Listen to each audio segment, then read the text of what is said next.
ప్రకటనా గ్రంథము 2వ అధ్యాయము 10వ వచనం. ఇదిగో మీరు శోధింపబడినట్లు అపవాది మీలో కొందరిని చెరలో వేయింపబోచున్నాడు. 10 దినములు శ్రమ కలుగును. మరణము వరకు నమ్మకముగా ఉండుము. నేను నీకు జీవ కిరీటం ఇచ్చెదను. చిన్న మాట ప్రార్థన చేసుకుందామా? పరిశుద్ధుడా, ప్రేమ కలిగిన తండ్రి, జీవాధిపతివైన మా యేసయ్య, నీ బలమైన, ఘనమైన, సర్వోన్నతమైన, సర్వశ్రేష్టమైన నామానికి కృతజ్ఞతాస్తుతులు, హృదయపూర్వక వందనాలు చెల్లిస్తున్నాం తండ్రి. Hermon blessing ministries B Tandrapadu Kurnool శాఖని మీరు ఆశీర్వదించి అభివృద్ధి పరుస్తున్న విధానం కొరకు వందనాలు. ఎవరి మంత్ ప్రభువా జరుగుతున్నటువంటి ఈ వాగ్దాన కూడికను బట్టి నీకు వందనాలు. సంఘ సభ్యులైన వారిని మీరు దీవించండి. వాక్యములో ఇంకా బలపరచబడిన సంఘముగా, స్థిరపరచబడిన సంఘముగా, వాక్యాగ్ని చేత మండే సంఘముగా ఈ సంఘాన్ని మీరు వాడుకోవలసిందిగా ప్రార్థిస్తున్నాం. ఈ కూడికలో పాలు పొందడానికి, నీ వాక్యాన్ని వినడానికి ప్రభువా, నీ సన్నిధిని ప్రేమించి వచ్చిన నీ దైవ దాసులందరినీ, ప్రతి కుటుంబాన్ని, ప్రతి సహోదరి సహోదరుని పేరు పేరున మీరు దీవించి ఆశీర్వదించి గొప్ప మేలులతో మీరు నింపమని, మీ సేవకుణ్ణి మీరు సిలువ చాటున మరుగుపరిచి మాకు ఈ సమయంలో అవసరమైన నీ అత్యవసర సందేశాన్ని నీ పరిశుద్ధాత్మ ద్వారా పలికించి మా కన్నులు వెలిగించి నీ సత్యాన్ని మాకు బోధించమని, వినగలిగిన చెవులు, గ్రహించే హృదయం పరిశుద్ధాత్మదేవ మాకు దయచేయమని యేసయ్య సర్వశక్తి కలిగిన నామంలో ఈ ప్రార్థన అడిగి వేడుకొనిచున్నాము తండ్రి. Amen, amen, amen. Praise the lord. దేవునికి స్తోత్రం. దేవుని నామానికి మహిమ కలుగును గాక. మరి ఈరోజు ఈ యొక్క కూడిక యొక్క టైటిల్ నేను చూసినప్పుడు వాగ్దాన కూడిక అని నాకు కనిపించింది. వాగ్దాన కూడిక అంటే దేవుని వాగ్దానము పొందాలనే ఉద్దేశంతో ఈ కూడికను, ఈ సభను మనం ఏర్పాటు చేసుకున్నాం. ఏమున్నాయి బైబిల్లో దేవుని వాగ్దానాలు?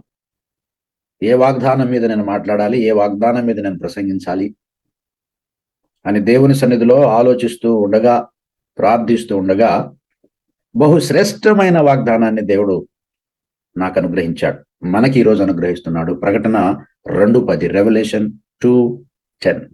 జీవ కిరీటాన్ని నేను నీకు ఇస్తాను.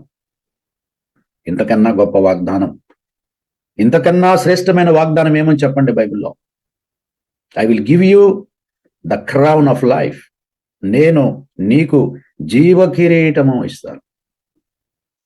ఈ లోకములో కిరీటాలు మనకు కొత్త కాదు. ఈ లోకంలో అనేక కిరీటాలు ఉన్నాయి, అనేకులు కిరీటదారులు ఉన్నారు. అయితే ఈ లోకములో ప్రియులారా, ఎవరి కిరీటము కూడా జీవ కిరీటం కాదు. అవన్నీ కూడా మరి జీవము లేని కిరీటాలు, వాడబారే కిరీటాలు అవన్నీ కూడా.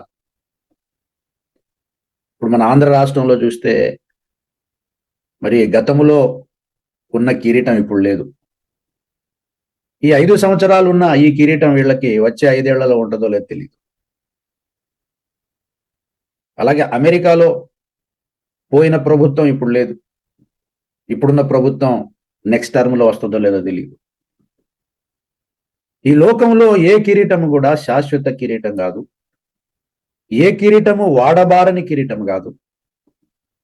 ఏ కిరీటము కూడా జీవ కిరీటము కాదు.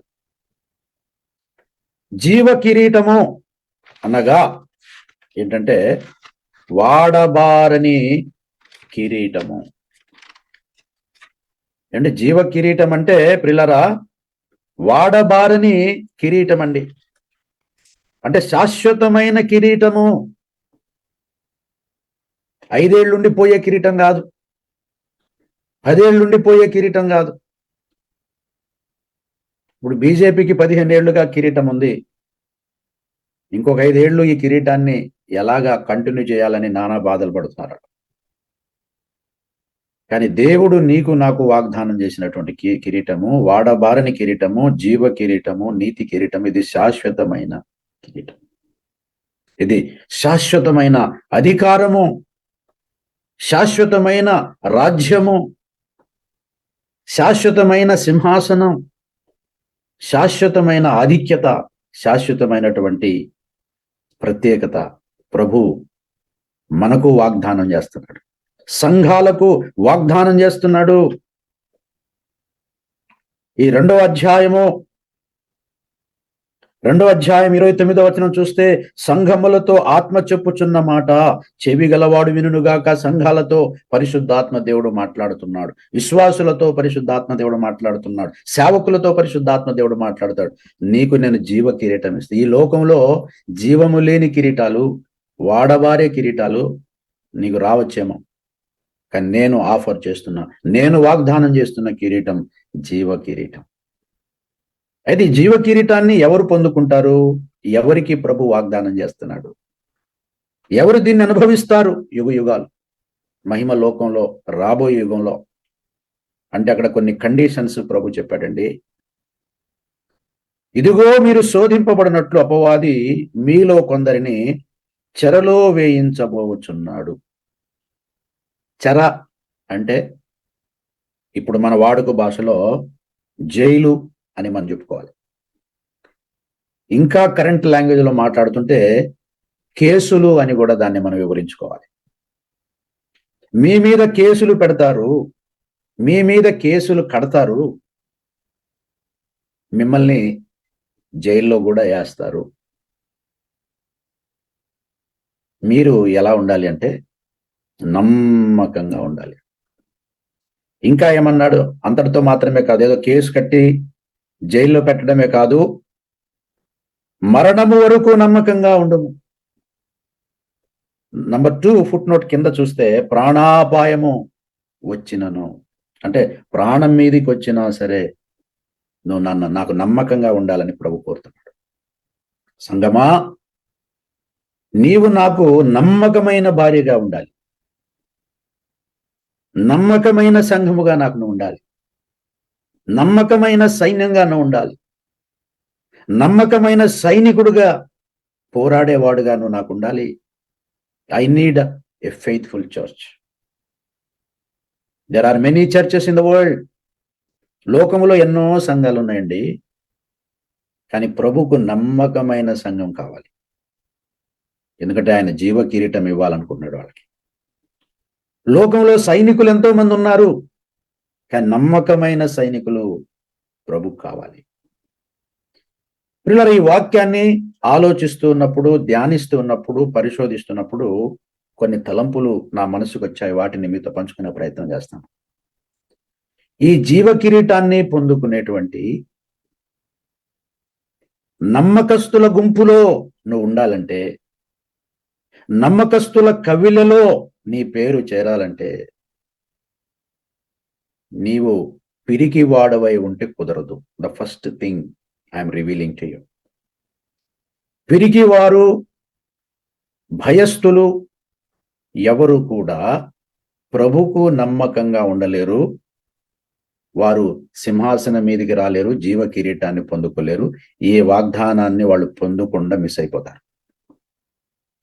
ఇక్కడ ప్రభు చెప్పిన కండిషన్లో మనం బ్రతకాలంటే, మొట్టమొదట మనము భయాన్ని జయించాలి, భయము లేనివారుగా మనం ఉండాలి, పిరికితనం మనలో ఉండకూడదు, మనము ధైర్యవంతులము కావాల్సినటువంటి అవసరం ఎంతైనా ఉందని ఈ రాత్రికాల వేళ పరిశుద్ధాత్మ దేవుడు మనకును మనందరితోనూ ఆయన మాట్లాడుతూ ఉన్నాడు. ఏమండి ప్రియులారా, గిలాదు పర్వతం మీద ఆనాడు గిద్యోను ఒక పిలుపునిచ్చాడు. మీలో ఎవడు భయపడుచున్నాడో వాడేం చేయాలంటే గిలాదు పర్వతాన్ని విడిచి పారిపోవాలి అని ఆయన ఒక పిలుపునిచ్చాడండి. న్యాయాధిపతుల గ్రంథంలో మనం చూసినప్పుడు, న్యాయాధిపతుల గ్రంథం 7వ అధ్యాయం, న్యాయాధిపతుల గ్రంథం 7వ అధ్యాయం 3వ వచనం, కాబట్టి నీవు ఎవడు భయపడి వణుకుచున్నాడో వాడు త్వరపడి గిలాదు కొండ విడిచి తిరిగి వెళ్ళవలెనని జనులకు వినునట్లుగా ప్రకటించమని గిద్యోనుతో సెలవిచ్చాను. అప్పుడు జనులలో నుండి 22,000 మంది తిరిగి వెళ్ళిపోయిరి. ఎక్కడి నుండి వెళ్ళిపోయారు వాళ్ళంటే గిలాదు పర్వతం దాకొచ్చారు. వీళ్ళు గిలాదు పర్వతం దగ్గరికి ఎక్కడి నుంచి వచ్చారంటే వారి వారి పట్టణాల్లో నుండి, వారి వారి గ్రామాల్లో నుండి, వారి యొక్క గుడారాల్లో నుండి they came all the way to the mount of this Gilead. Gilead అనేటువంటి ఈ గిలాదు పర్వతం దాకా వచ్చారు. ఒక ఆశతో వచ్చారు, ఒక ఆశయంతో వచ్చారు, ఒక ఆరాటంతో వచ్చారు. దేనికయ్యా వాళ్ళు వచ్చారంటే ఆయన ఒక పిలుపిచ్చాడు. ఏంటా పిలుపు అంటే, ఎన్నాళ్ళు మనం ఈ మిద్యానీయులకు బానిసలు ఉండాలి, ఎన్నాళ్ళు మన మిద్యానీయులకు మనం వెట్టి చాకిరి చేయాలి, మనం స్వతంత్రులం అవుదాం, స్వతంత్ర పోరాటం చేద్దాం, వాళ్ళతో యుద్ధం చేద్దాం, వాళ్ళను ఓడించి మనం స్వతంత్ర దేశం అవుదాం. దేవుడు మనల్ని పాలు తేనెల ప్రవహించే దేశం బానిసలుగా ఉండడానికి కాదు. ఐగుప్తు నుండి మనల్ని బానిసలుగా ఉన్న మనల్ని విడిపించింది మరలా బానిసలుగా ఇంకో దేశం, మన దేశంలో మనం ఉండడానికి కాదు. స్వతంత్రులుగా మనం ఉండడానికి, స్వతంత్ర దేశంగా మనం ఉండడానికి. అయితే స్వతంత్రులుగా ఉండడానికి దేవుడు తన బాహుబలము చాపి అద్భుత ఆశ్చర్యకార్యాలు చేసి మనల్ని ఇక్కడికి తెచ్చింది. మళ్ళీ మన దేశంలో మనం బానిసలుగా ఉండం కాదు. అక్కడేమో పరాయి దేశంలో బానిసలు ఉన్నాం, ఇప్పుడు మన సొంత దేశంలో మనం బానిసలుగా ఉండం. ఇది దేవుని చిత్తం కాదు, ఇది దేవునికి ఇష్టం కాదు. Let us come and fight against the army of mid nights అనే ఒక పిలుపిచ్చినప్పుడు ఈ ఆశయం అందరికీ నచ్చింది. ఈ పిలుపు అందరికీ అంగీకారంగా ఉంది. లెట్ us ఫైట్ అని చెప్పేసి జనులందరూ, మరి కొన్ని వేల మంది ప్రియులరా, దాదాపు 32,000 మంది అక్కడికి వచ్చేసారు. ఎంతమంది అండి? 32,000. ఎందుకంటే 4వ వచనం చూస్తే, ఇప్పుడు 3వ వచనంలో 22,000 మంది వెళ్తే ఇంకా ఎంతమంది మిగిలారన్నాడు? 4వ వచనంలో 10,000 మంది నిలిచాం. So 22,000 plus 22,000 plus 10,000 equals to 32,000. 32,000 people of Israelites came to the Mount Gilead to fight against Midianites. For it's called a freedom fight, freedom for the deliverance, fight for the freedom, because they wanted to be free, no more slavery. ఆశయం చాలా మంచిది, వాళ్ళది ఆలోచన చాలా మంచిది. వారి యొక్క పాళాన్ని విడిచి, వాళ్ళ యొక్క గుడారాలు విడిచి ఆల్ ద వే కష్టపడి గిల్యాదు కొండ దగ్గరికి, గిల్యాదు కొండ మీద ఉన్నటువంటి ఆ యొక్క వార్ స్టార్టింగ్ పాయింట్ దగ్గరికి, నాయకుడి దగ్గరికి, ప్రియులారా గిద్యోను దగ్గరికి వాళ్ళు వచ్చారు. అయితే దేవుడు అన్నాడు, యుద్ధంలో నీకు జయం నేను ఇవ్వాలంటే నీతో కూడా ఉన్నవారు చాలా ఎక్కువ మంది. చూడండి 2వ వచనం, నీతో ఉన్న జనం ఎక్కువ మంది, నేను వారి చేతికి మిద్యానీయులను అప్పగింప తగదు. ఇంతమందికి నేను జయమిస్తే మీరేమనుకుంటారంటే నా బాహుబలము నాకు రక్షణ కలగజేసిందని మీరు అతిశయిస్తారు. ఇంతమంది వెళ్ళాం కాబట్టి, ఇంతమంది యుద్ధం చేశాం కాబట్టి, ఇంతమంది కొట్లాడాం కాబట్టి మనకు జయం వచ్చిందని మిమ్మల్ని గురించి మీరు అతిశయిస్తారు. So I'm not the god of majority, I'm god of minorities. కొద్ది మందికే నేను విజయం ఇస్తా, ఇంతమందికి నేను విజయం ఇవ్వను చెప్పి ప్రభు ఏమన్నాడంటే, మరి ఎలా ప్రభు వీళ్ళని ఫిల్టర్ చేయాలంటే గిద్యోనుకు దేవుడు సలహా చెప్పాడు. ఈ 32,000 మంది నీతో ఉంటే నీకు జయం రాదు, నేను జయం ఇవ్వలేను. కారణం ఏంటంటే అందులో 22,000 మంది పిరికోళ్ళు ఉన్నారు, భయస్థులు ఉన్నారు. ఆ పిరికోళ్ళు నీతో ఉంటే నీకు ఓటమి తప్పదు. సో నీతో కొద్ది మంది ఉండాలి, ఆ కొద్ది మంది భయము లేని వారుగా ఉండాలి. నీతో కొద్ది మందే ఉండాలి, ఆ కొద్ది మంది బెదరని వారు ఉండాలి. యుద్ధం అంటే భయం లేని వారు ఉండాలి, రక్తం అంటే భయం లేని వారు ఉండాలి. ధైర్యవంతులు కావాలి, సాహసికులు నాకు కావాలి. పిరికి వాళ్ళకు నేను జయం ఇవ్వలేను, పిరికి వాళ్లకు విజయం రాదు. నువ్వు ఎంత ధైర్యంగా ఈ కొండ మీద నిలిచి పిలిపించావో అంతే ధైర్యం గల వాళ్లే నీతో చేరాలి. కాబట్టి యుద్ధం అంటే ఏదో సరదాగా ఉంటుందని చాలా మంది వచ్చారు. చాలా సీరియస్ ఉంటుందని చెప్పు, దీనికి చాలా ధైర్యం అవసరం అని చెప్పు, తలకాయలు తీసుడే కాదు తలకాయలు ఇచ్చుడు కూడా ఉంటుందని చెప్పు. నువ్వు ఏం చేయకుండానే వాళ్ళంతటా వాళ్ళు వెళ్ళిపోతారని చెప్పాడు. 22,000 మంది ఒక్కసారిగా ఫిల్టర్ అయిపోయారు. ఇంకా ఈ 10,000 మంది కూడా ఎక్కువ మందే. ఫస్ట్ టాపిక్ అయితే పిల్లరా ఫియర్. మరి ప్రకటనా గ్రంథం 2:10 నేను చెప్పాను కదా, ప్రభుకు నమ్మకంగా ఉండాలంటే పిరికి వాళ్ళు ప్రభుకు నమ్మకంగా ఉండగలరా?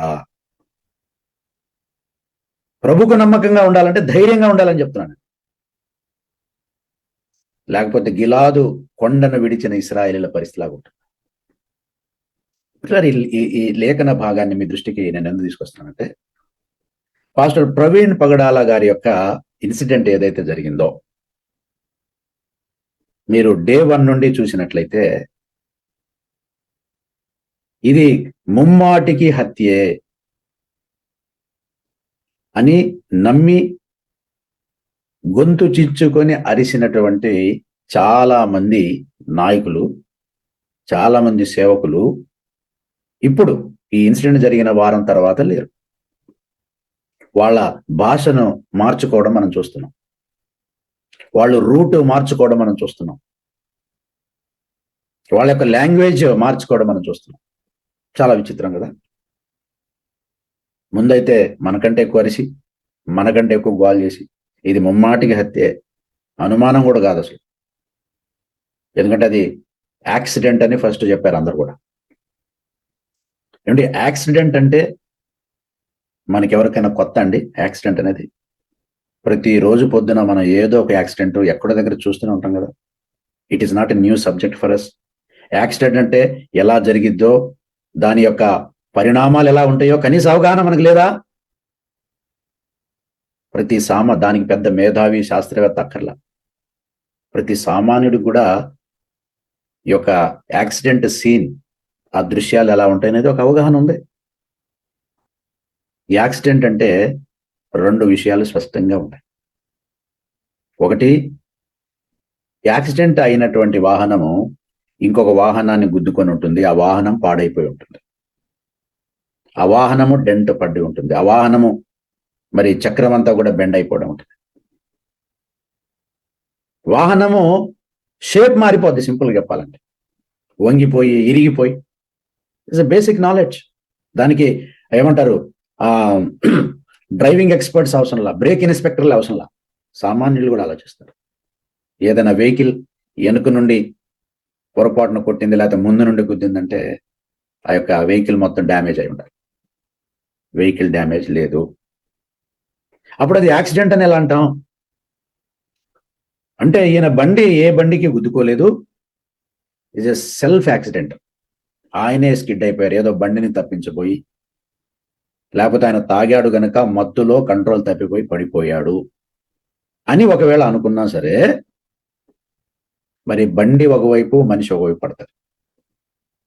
అంటే పడ్డం అనేది ఎప్పుడు జరుగుతుంది అంటే కంట్రోల్ తప్పినప్పుడు యాక్సిడెంట్ అయింది. కానీ మనిషి మీద ఇంకొక మనిషి పండుకున్నంత నీట్గా, కరెక్ట్గా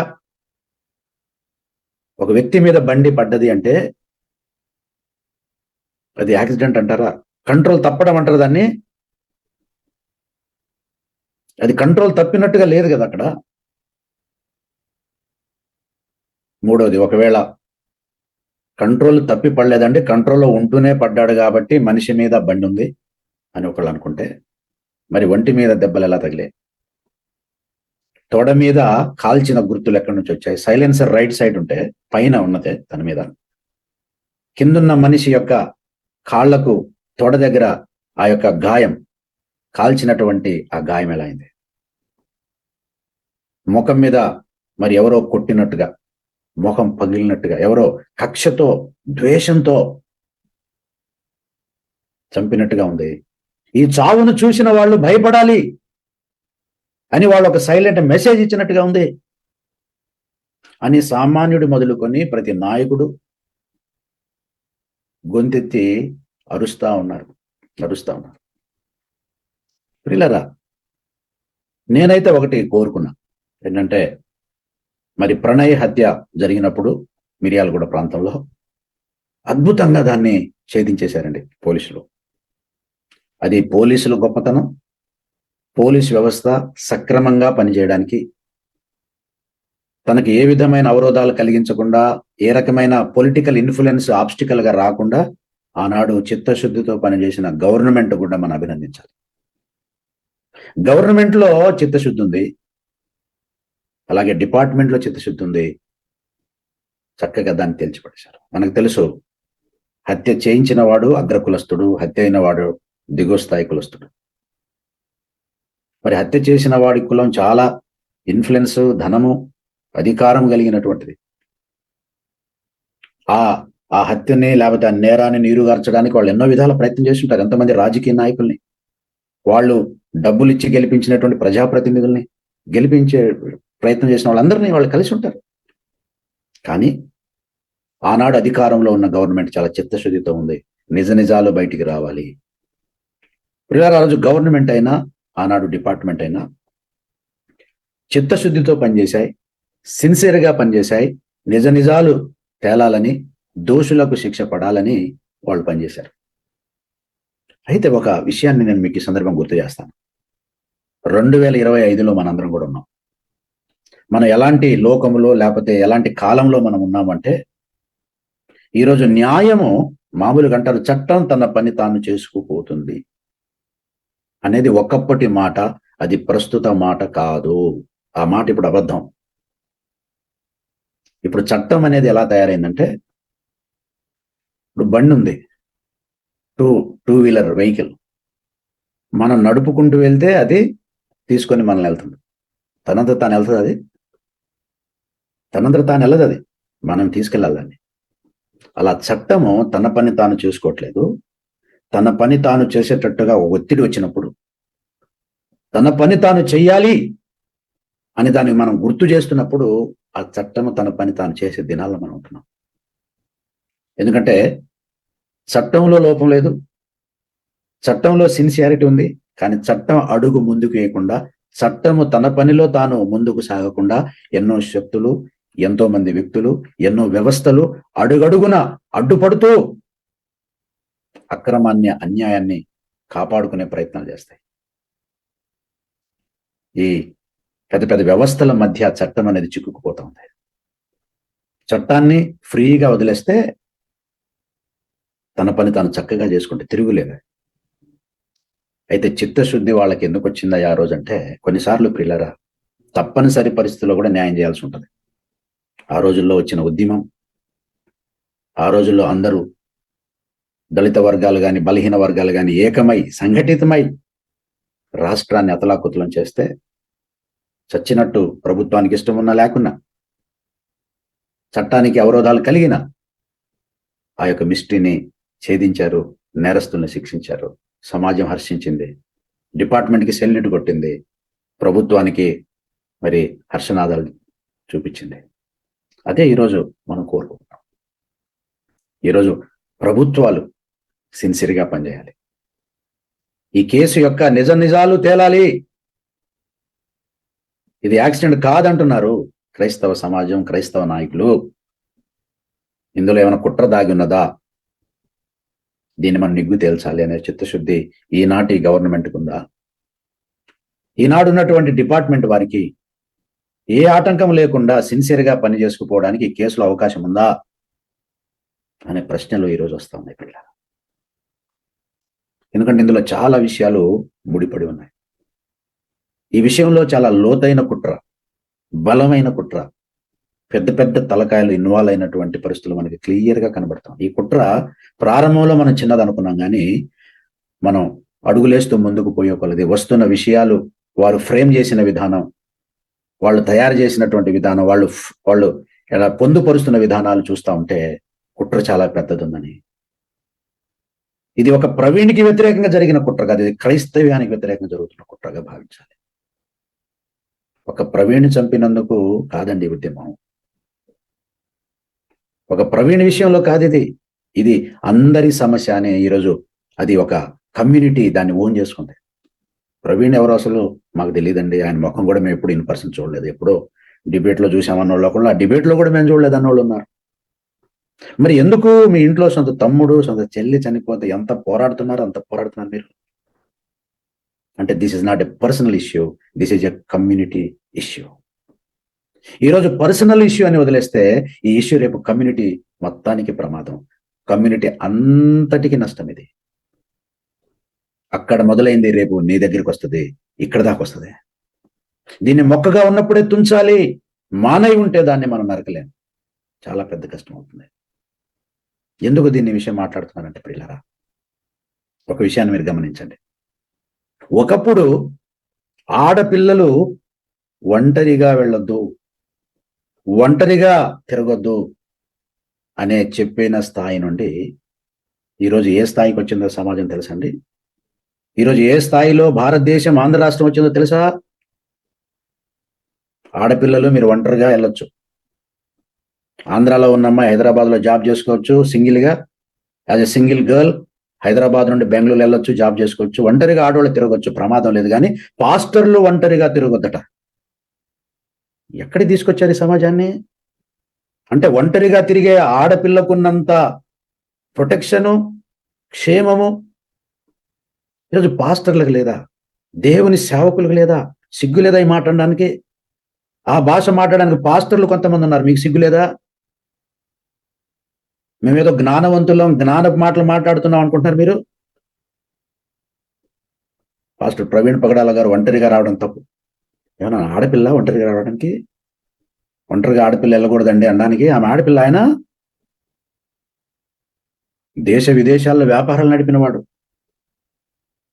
ఆయన ఒంటరిగా వెళ్ళడం రైటా రాంగా? ఎప్పుడు మాట్లాడాలి? ప్రతిదానికి సమయం కలదు, మౌనంగా ఉండడానికి, మాట్లాడడానికి. సేవకులు ఒంటరిగా ఉండాలో జతగా వెళ్ళాలో తర్వాత మాట్లాడదాం. ఇప్పుడు బర్నింగ్ ఇష్యూ ఏంటి? జరగాల్సిన న్యాయం ఏంటి? తెలియాల్సిన నిజ నిజాలు, సత్యాలేంటి? దాని గురించి మాట్లాడరానంటే ముందు మాట్లాడినట్టు మనోళ్ళు మాట్లాడు. ఎందుకంటే నాకు వచ్చిన కొన్ని ఫోన్ కాల్స్, కొన్ని మెసేజ్లను బట్టి నాకు అర్థమైంది, చాలా విచిత్రమైన సంఘటనలు జరుగుతూ ఉన్నాయి. ఏంటంటే మనోళ్ళందరూ మాట్లాడుకున్నారు ఏంటంటే, కేసు లోతుగా దర్యాప్తు చేస్తున్నాం, లోతుగా అధ్యయనం చేస్తూనే ఉంటాను, ఎవరిని అరెస్ట్ చేయలేదు, ఎవరిని ఇంట్రాగేట్ చేయలేదు అని మనోళ్ళు అనుకుంటా ఉంటే, మనకొస్తున్న న్యూస్ ఏంటో తెలుసా? అనుమానితులను అదుపులో తీసుకునే ప్రయత్నం చేయట్లా డిపార్ట్మెంట్. పాస్టర్లని రిమాండ్లోకి తీసుకుంటున్నారు. మన పాస్టర్లు ఎవరైతే ఫ్రంట్ లైన్లో ఉండి కొంచెం వాయిస్ రైజ్ చేస్తున్నారో, వీ వాంట్ జస్టిస్, నిజ నిజాలు మాకు తెలియాలంటున్నారో, వాళ్లకు ఫోన్ కాల్స్ వెళ్ళినాయట. మీ మీద కేసు కడతామని, మీరు ఒకసారి ఆ స్టేషన్కి రావాలని, అరెస్ట్ వారెంట్ జారీ చేస్తున్నాం, మిమ్మల్ని లోపల పెట్టేస్తాం అని ఫోన్ కాల్స్ ఎప్పుడైతే వెళ్ళాయో, ఆ ఫోన్ కాల్స్ కొందరు భయపడిపోయారు, కొందరు బెదిరిపోయారు, వాయిస్ తగ్గించేశారు, వాయిస్ మార్చుకున్నారు. కొత్త వాయిస్ ఏంటంటే, మేము న్యాయము చేయమని మేము బతిమలాడుకుంటున్నామట, న్యాయం చేయమని వేడుకుంటున్నామట. వినడానికి బాగానే ఉంది, కానీ మీ మనస్సాక్షిని ఒక ప్రశ్న అడగండి. నీ సొంత చెల్లి, నీ సొంత తమ్ముడిని ముఖం పగలేటట్టుగా కొట్టి రక్త ముద్దగా చేసి వీధి పక్కన పడేస్తే నువ్వు అప్పుడు కూడా బతిమలాడుకుంటావు ప్రభుత్వాన్ని? చెప్పు, అప్పుడు బతిమలాడతావా, డిమాండ్ చేస్తావా? నువ్వు పోరాడతావా లేకపోతే అడుక్కుంటావు? అప్పుడు నాకు జరిగినప్పుడు నేను డిమాండ్ చేస్తాను. నాకు జరిగింది అనుకోవాలా ఈ ఇన్సిడెంట్. ఎందుకంటే ఇది వ్యక్తి మీద జరిగిన దాడి కాదు, ఇది మన విశ్వాసం మీద జరిగిన దాడి, ఇది మన కమ్యూనిటీ మీద జరిగిన దాడి. దీన్ని మనందరం కూడా ముక్త కంఠంతో ఖండించాలి. ఇదిగో మిమ్మల్ని చెరసాలలో వేయించబోతున్నాడు. కేసుకు భయపడి ఇప్పుడు జరుగుతున్న న్యాయ పోరాటములో డ్రాప్ అయిన వాడు రేపు జీవ కిరీటాన్ని పొందే గుంపులో ఉంటాడా అనే నా ప్రశ్నే ఈ ప్రసంగానికి మూలం. కేసుకు భయపడి, స్టేషన్కి రమ్మనే చెప్పిన ఒక ఫోన్కి భయపడి, ఈ గిలాదు కొండ మీద నుండి సైనికులు పారిపోయినట్టు ఒక్కొక్కడు పారిపోతా ఉంటే, వీళ్ళ జీవ కిరీటం గురించి మాట్లాడేది? వీళ్ళు మనకన్నా ప్రకటన గ్రంథం మీద గొంతెత్తి మాట్లాడతారు. ప్రభు అన్నాడు, మరణం వరకు నమ్మకంగా ఉండు. నువ్వు ఒకటి చేపడితే, నువ్వు ఒకటి మొదలు పెడితే, అయితే గమ్యం చేరాలి, లేకపోతే ఈ ప్రాణం పోవాలా. రెండే. వాడు నమ్మకమైనటువంటి సైనికుడు, వాడు జీవ కిరీటధారి, వాడు యుగయుగాలు ప్రభుతో రాజ్యం చేసేటువంటి గొప్ప ధన్యుడు. 4 రోజులు మాట్లాడి నోరు మూసుకునే వాళ్ళు కాదు. నమ్మకంగా, మరణం వరకు నమ్మకంగా ఉండవు. ఈ మరణంలో ఏం జరిగింది, ఆయన ఎలా మరణించాడు, ఈ మరణానికి కారకులు ఎవరు అని నువ్వు గొంతు మొదలుపెట్టావు, అది తేలేదాకా మాట్లాడు, అది తేలేదాకా నిలబడు. బెదిరిస్తారండి, భయపెడతారండి. అసలు భయపడేవాడు క్రైస్తవుడు? మళ్ళీ మనమే ఏం ప్రసంగం చేస్తాం, మరణానికి కూడా భయపడిన వాడు క్రైస్తవుడు. మరణానికి భయపడ్డు కానీ కేసుకు భయపడతాడు, మరణానికి భయపడ్డు కానీ పోలీస్ వాళ్ళ యొక్క ఫోన్కి భయపడిపోతాడు. నువ్వు తప్పు చేయనప్పుడు ఎందుకు భయపడావు? నువ్వు తప్పుని ఖండిస్తున్నావు, నువ్వు తప్పుని ఎత్తి చూపుతున్నావు, నువ్వు ఈ తప్పు జరగకూడదని నువ్వు మాట్లాడుతున్నావు. నువ్వు నీ భక్తి నీకు ధైర్యం పుట్టించదా? తప్పు చేసిన వాళ్ళు ధైర్యంగా సమాజంలో తిరుగుతున్నారే. తప్పును ఖండిస్తున్న నువ్వు ఎందుకు భయపడాలి, నేను ఎందుకు భయపడాలి? కేసులకు భయపడేవాళ్ళు మనమే చెప్తాం, మరణానికి భయపడిన వాడే క్రైస్తవుడు. సేవకు రావడం అంటే సావుకు రావడమేని, అంటే మనోళ్ళు చావుకు సిద్ధంగా ఉన్నారు కానీ కేసులకు సిద్ధంగా లేరు అనమాట. అప్పుడు నువ్వు అసలు స్టార్టింగ్ నుంచే మాట్లాడకుండా ఉండాల్సింది, స్టార్టింగ్ నుంచే సైలెంట్గా ఉండాల్సింది. ఇలా ఏం జరగబోతుందో అంత్య దినాలలో, ప్రకటనా గ్రంథం నెరవేర్పు కాలంలో ఈరోజు ఒక చిన్న ఎపిసోడ్ ద్వారా పరిశుద్ధాత్మ దేవుడు మనం నేర్పిస్తున్నాడు. చూడు, మీరు న్యాయం కోసం ఒక ఉద్యమం మొదలు పెట్టారు. ఇది ఏ ఒక్కరో చేస్తున్నది కాదు, ఏ ప్రాంతం వారో చేస్తున్న వారు కాదు. అసలు ఈ ఉద్యమానికి నాయకుడు లేడు. ఈ ఉద్యమానికి నాయకుడు పరిశుద్ధాత్మ దేవుడే. పరిశుద్ధాత్మ దేవుడే అందరితో మాట్లాడి, అందరిని పురిగొల్పి, అందరిని ప్రేరేపించి, ఇది ఒక వ్యక్తి మీద జరిగింది కాదు, ఇది సమాజం మీద జరిగింది. మీరు గొంతెత్తాలా, మీరు మాట్లాడాలా, నీ వంతు నువ్వు ఏదైనా చేయాలని ప్రతి ఒక్కరి మనస్సాక్షి రేపగా జరుగుతున్న యుద్ధమం ఇది. ఇది ఒక పర్సన్ కోసం జరిగింది అయితే కాదండి. ఇది మన ఫెయిత్ మీద జరిగిన దాడి. ప్రశ్నిస్తే చంపుతారా? మమ్మల్ని ప్రశ్నించకూడదు. మేము తిడితే తిట్టించుకోవాలి, ప్రశ్నించకూడదు. మేము మరియమ్మని తిడతాం, తిట్టించుకోవాలి. ఏసైని తిడతాం, నల్ల పుస్తకం అంటాం, గేలి చేస్తాం. అవును, విన్నాం, 1 విన్నాం, 2 విన్నాం, 5 విన్నాం, 10 విన్నాం. 10 విన్న తర్వాత 1 అన్నాం. 1 కూడా అనకూడదు అంటావా అని చంపుతావా? ప్రశ్నిస్తే చంపుతారా? ఎంతమందిని చంపుతారు ప్రశ్నించేవాడిని? ఇప్పుడు దాకా ప్రవీణ్ పగడాల ఒక్కడే ప్రశ్నించేవాడేమో, ఇప్పుడు ఎంతమంది ప్రవీణ్ పగడాలు ప్రశ్నిస్తారు? ఇప్పుడు ఎంతమందిని చంపుతారు? మీ వల్ల అవుతుందా? క్రీస్తునందు ప్రియమైన వారలారా, మనల్ని చెరసాలకు అప్పగించబోతున్నారట. న్యాయం కోసం నిలబడితే చెరసాలకు అప్పగిస్తారు. ప్రాణాపాయం వచ్చినను అన్నాడు అంటే లైఫ్ థ్రెటనింగ్ కూడా ఉంటుందండి మనకి. ఇలా మాట్లాడితే మిమ్మల్ని చంపేస్తాం, ఇక్కడికి వస్తే మిమ్మల్ని చంపేస్తాం, నీవు సేవ చేస్తే చంపేస్తాం అంటారు, సేవ మానేస్తావా? చర్చికి వెళ్తే చంపేస్తాం అంటారు, చర్చి మానేస్తావా? ప్రార్థన చేస్తే చంపేస్తాం, దానియేలు లాంటి దినాలు వస్తాయి, మానేస్తావా? విగ్రహారాధన చేయకపోతే చంపేస్తాం, షడ్రక్ మెషక్ అబేద్నెగో దినాలు వస్తాయి, నువ్వు చేస్తావా? మరణం వరకు నమ్మకంగా ఉండు అంటే మనం సత్యం కోసం, న్యాయం కోసం ఒక్కసారి నిలబడితే ఇక మనకి ఆకాశమే హద్దు. విషమన్నా తేలాలి, లేకపోతే భూమిని విడిచి యేసయ్య దగ్గరికి వెళ్ళిపోవాలి. అంత నమ్మకంగా దేవునికి ఎంతమంది ఉంటారంటే, సంఘములతో ఆత్మ చెప్పుచున్న మాట చెవిగలవాడు వినుగాక. షడ్రక్ మెషక్ అబేద్నెగో కాలంలో ప్రాణాపాయం వచ్చింది, నమ్మకం ఉన్నారు. దానియేలు కాలంలో ఆయనకి ప్రాణాపాయం వచ్చింది. 30 దినాలు రాజుకు తప్ప మరి ఏ దేవుడికి, దేవతకి ఎవడు ప్రార్థించిన వాడు సింహాల గోలో పడేస్తారు, నమ్మకంగా ఉన్నాడు. అలాగే ప్రకటనా గ్రంథంలో కూడా మనం చూస్తున్నాం, సంఘానికి ప్రాణాపాయం రాబోతుంది. ఇప్పుడు అక్కడక్కడ కొద్ది మందికి ప్రాణాపాయం వచ్చింది, కానీ సార్వత్రికంగా సంఘమంతటికి, దేవుని బిడ్డలందరికీ, అన్ని దేశాల్లో ఉన్న క్రైస్తవులకి ప్రాణాపాయం రాబోతుంది. ఈ ముద్ర వేయించుకుంటావా, జైలుకి వెళ్తావా? 666 ముద్ర వేయించుకుంటావా, లేకపోతే హతసాక్షిగా మారిపోతావా? ఎంతమంది షడ్రక్ మెషక్ అబేద్నెగోలండి ఇశ్రాయేలీలో? ఎంతమంది దానియేలులండి యూదుల్లో? ఎంతమంది నమ్మకస్తులండి ఈనాడు విశ్వాసుల్లో? ఎంతమంది నమ్మకమైన వాళ్ళండి ఈ సేవకుల్లో? కానీ కొద్దిమంది సేవకులు నాకు ఫోన్ చేశారు, వారిని బట్టి నేను ఎంతో సంతోషిస్తున్నాను, ప్రభుని స్తుతిస్తున్నాను. పాస్టర్ గారు నన్ను స్టేషన్కి రమ్మన్నారు, ప్రార్థన చేయండి, వెళ్తున్నాను. నన్ను స్టేషన్లో పెడితే, నా మీద కేసు కడితే దాన్ని కూడా ఒక ఆయుధంగా చేసుకొని ఈ కేసు మీద నేను పోరాడతాను. ఒకళ్ళ ప్రభుత్వాలు లేకపోతే డిపార్ట్మెంట్ ఏదైనా మేనేజ్ చేసినట్టుగా మనకు అనుమానం ఉంటే దీన్ని నేను ప్రైవేటుగా కోర్టులో వేసి నేను పోరాడతాను.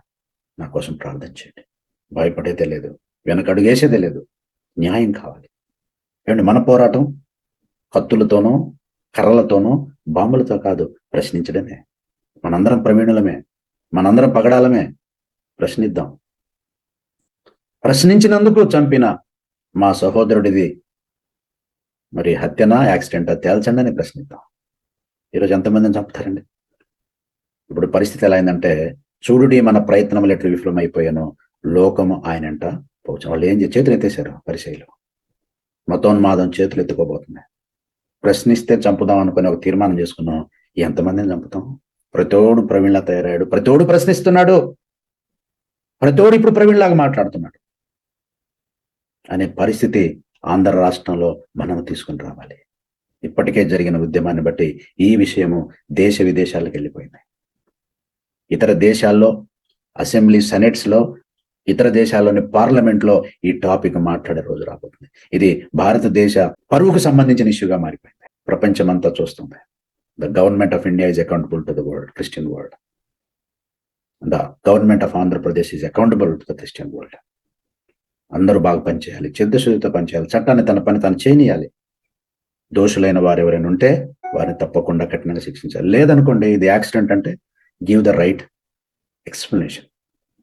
ఈ దెబ్బ ఈ రాయి వల్ల కలిగింది, ఈ గాయం ఈ రాడ్డు గుచ్చుకోవడం వల్ల జరిగింది. We need answers, we need justice. Justice అడగడమే హక్కు కూడా మాకు లేదా? కేసులు పెడతారా? మాకు నిజాలు తెలియాలి అని అడగడం నేరమా ఈ దేశంలో, ఈ రాష్ట్రంలో? క్రీస్తునందు ప్రియమైన వారలారా, దేవుడు ఒక చిన్న పరీక్ష పెడుతున్నాడు ఈ ఎపిసోడ్ ద్వారా.